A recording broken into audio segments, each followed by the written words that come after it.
Oi pessoal, tudo bem com vocês? Comigo tudo ótimo. Então, o assunto do vídeo hoje é sobre como se cuidar perfeitamente.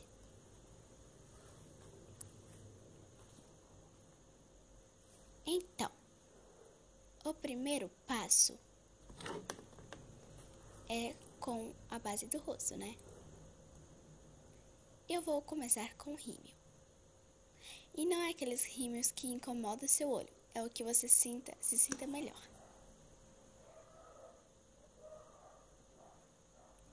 Passando com cuidado. Perfeito. Só um pouquinho para não exagerar.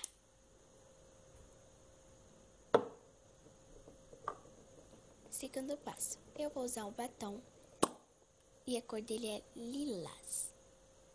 Ele é perfeito para uma garota sensível, mas tem que ser pouquinho para, sabe, não ficar muito forte. Perfeito! Agora, vamos passar o protetor solar para proteger-se do sol. Ok. Opa, desculpe-me aí. Então, terceiro passo, ou quarto, não sei, passar o creme hidratante. Uou! E atenção, você não precisa passar perfume, sabe? Para, sei lá, falar que você é cheirosa, porque você é cheirosa naturalmente. Essa vai a dica. Então, pessoal, esse foi o vídeo. Espero que tenham gostado. Se inscreva no canal. E tchau, tchau.